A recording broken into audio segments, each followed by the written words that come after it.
Assalamualaikum warahmatullahi wabarakatuh. Perkenalkan, kami adalah mahasiswa jurusan Pendidikan Sejarah, Fakultas Keguruan dan Ilmu Pendidikan Universitas Sultan Ageng Tirtayasa.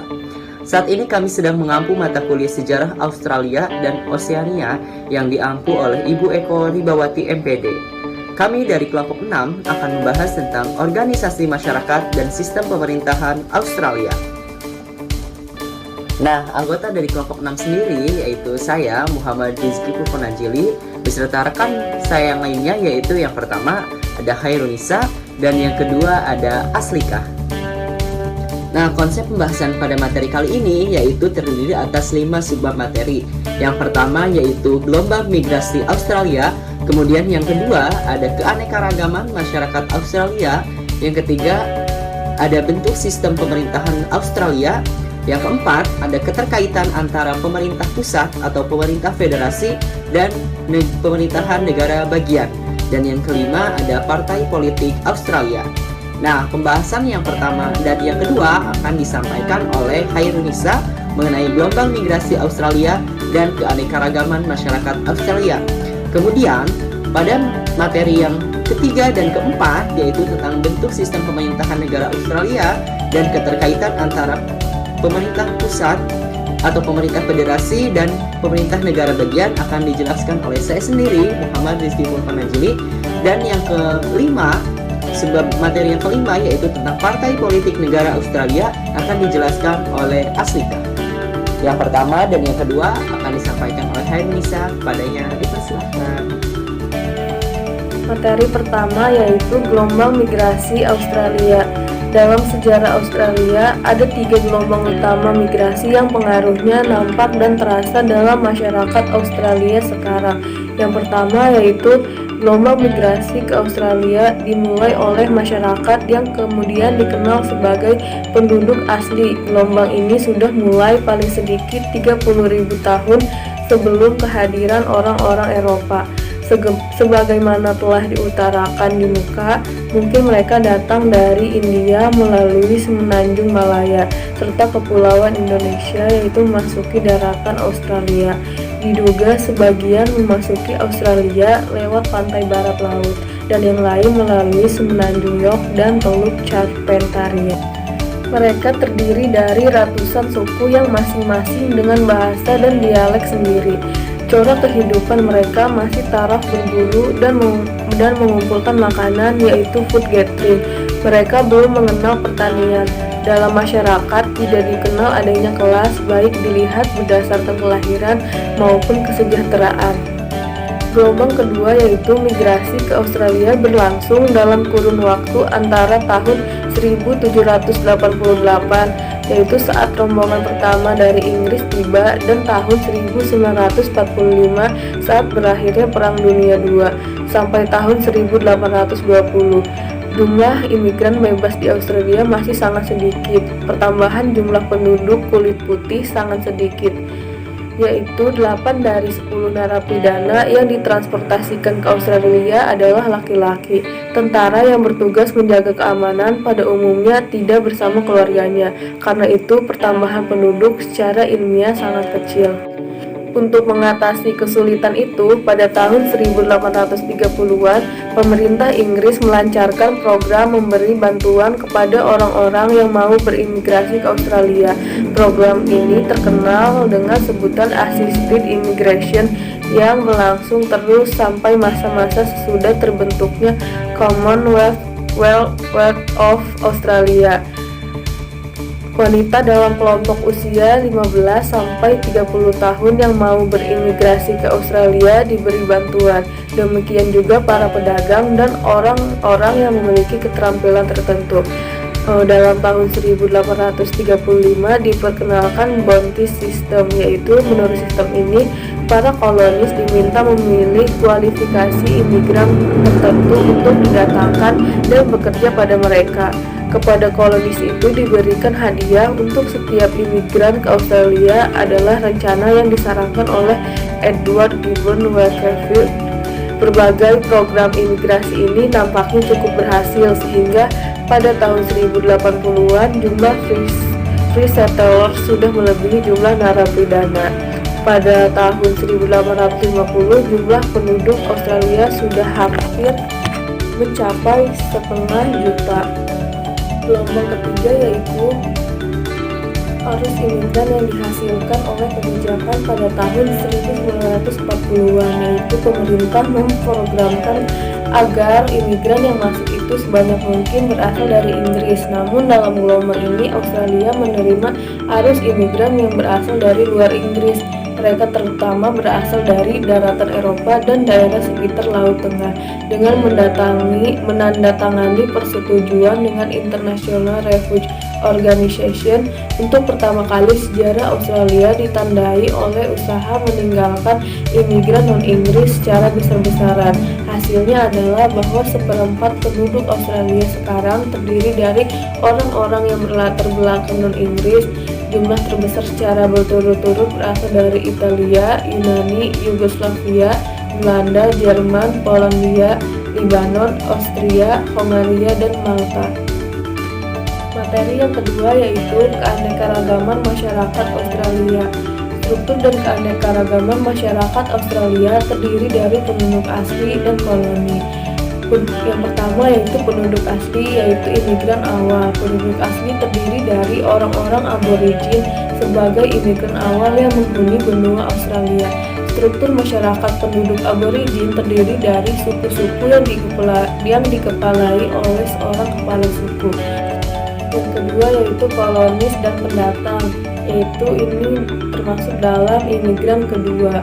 Yang pertama yaitu negara Inggris. Inggris adalah bangsa pertama yang mendirikan dan membangun koloni-koloni di Australia, dan struktur masyarakat di koloni tersebut terdiri dari narapidana, orang-orang bebas, pemerintah Australia yang mewakili Inggris.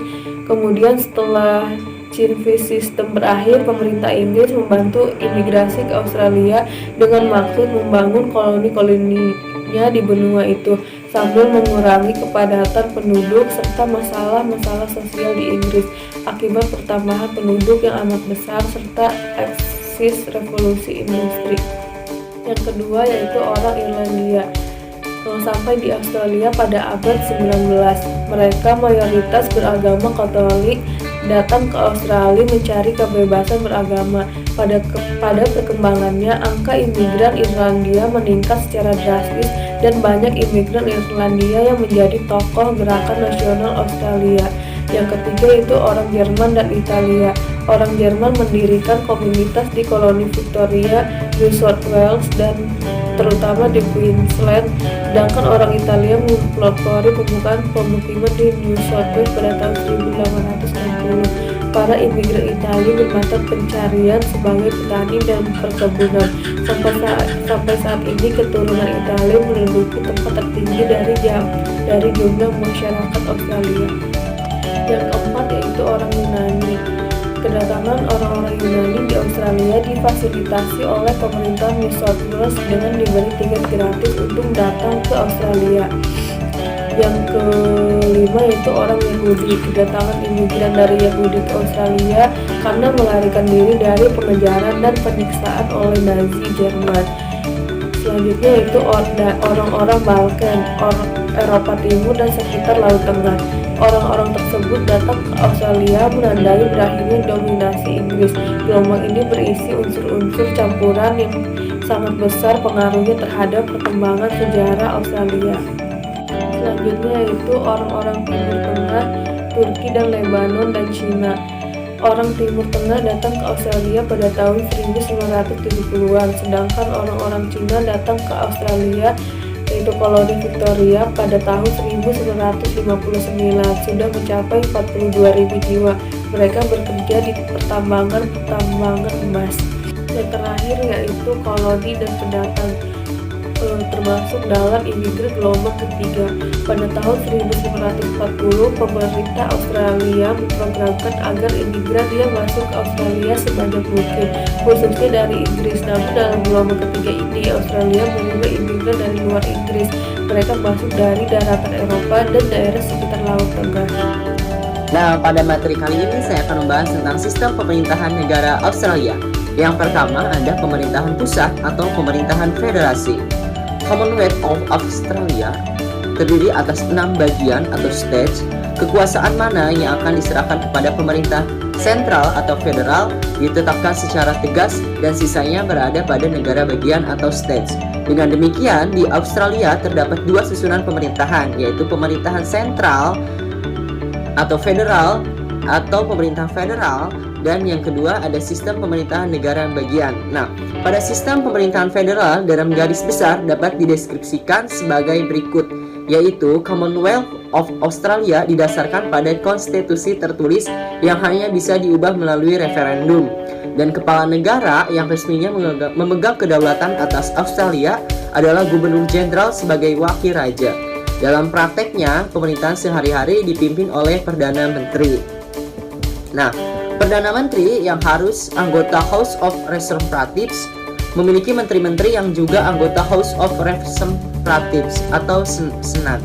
Nah, Perdana Menteri dan kabinet yang dipimpinnya berkuasa selama mendapat dukungan dari mayoritas House of Representatives. Nah, kemudian yang kedua ada pemerintah negara bagian. Nah, pemerintahan di negara bagian nampaknya disusun menurut sistem yang berlaku di Inggris. Nah, tiap negara bagian dikepalai oleh seorang gubernur yang mewakili gubernur jenderal. Kemudian yang kedua, parlemen di negara-negara bagian terdiri dari 2 badan, kecuali di Queensland yang sejak tahun 1922 hanya terdiri dari 1 badan yang disebut Legislative Assembly. Nah, nama kedua bagian parlemen tersebut tidak sama untuk seluruh negara bagian. Nah, kemudian kepala pemerintahan di negara bagian disebut dengan primer, yang dalam bahasa Indonesia diterjemahkan adalah Perdana Menteri. Bidang-bidang menjadi tanggung jawab pemerintahan negara bagian cukup banyak, antara lain misalkan seperti pendidikan, kemudian pembinaan hukum, pembangunan, pemeliharaan dan perlindungan lingkungan, penyediaan jasa, kemudian perumahan rakyat, kesehatan, transportasi lokal, dan lain sebagainya. Dan yang ketiga yaitu ada pemerintahan lokal. Nah, terdapat sekitar 900 badan pemerintahan lokal di Australia.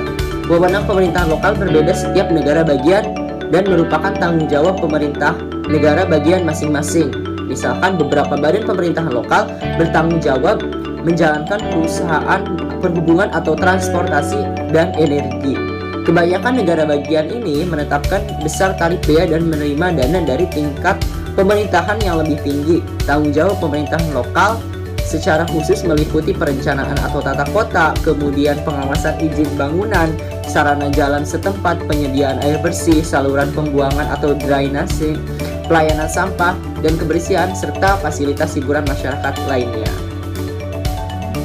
Dan sekarang kita akan membahas tentang keterkaitan antara pemerintah pusat atau pemerintah dan pemerintah negara bagian. Nah, pemerintah federasi dan negara bagian menjalin kerjasama di berbagai bidang yang secara resmi merupakan tanggung jawab negara bagian dan teritori, seperti pendidikan, pembawa perhubungan, kesehatan, dan penegak hukum.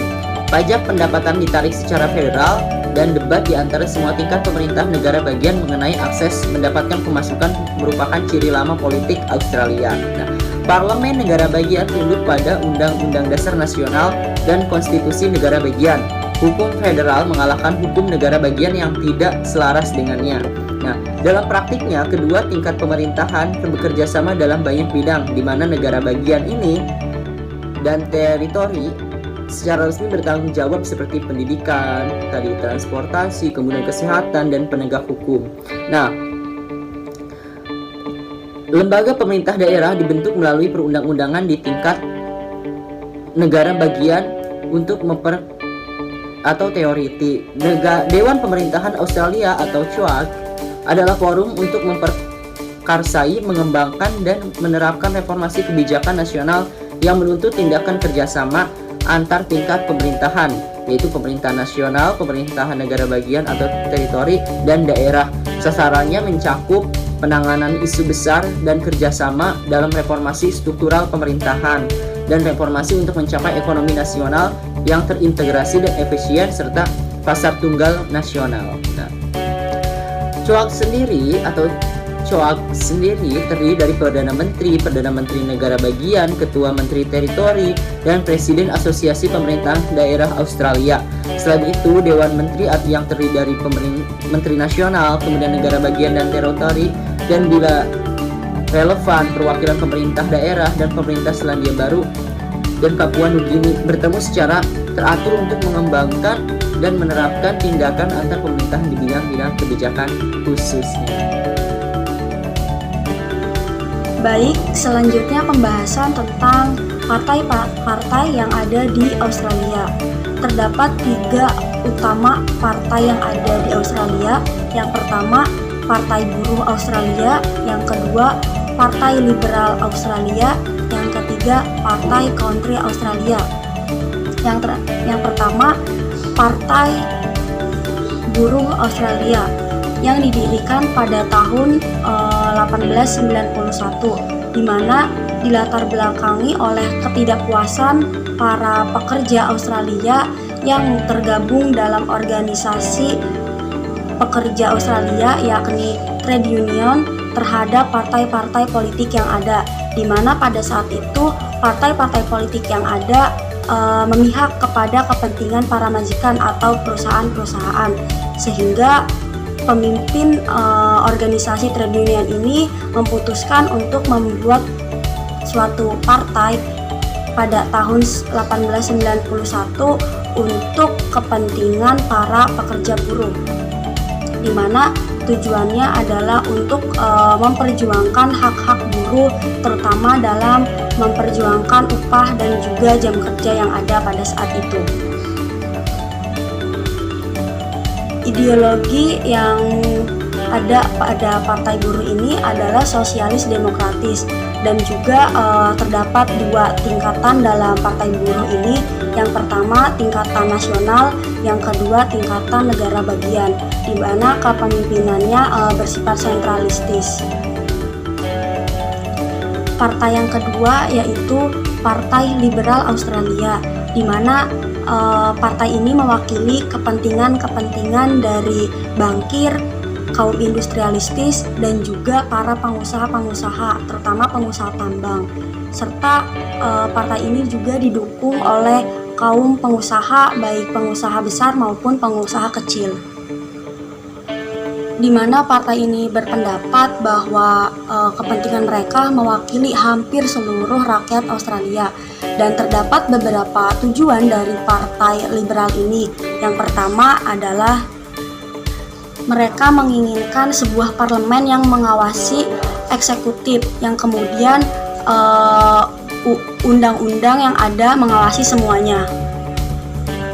Yang kedua, adanya independensi atau berdiri di kaki sendiri terhadap badan peradilan.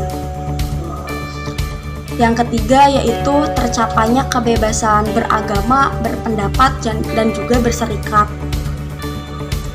Yang keempat, kebebasan masyarakat untuk melaksanakan kehidupannya dan juga menjadi subjek dari hak-hak mereka selama hidup.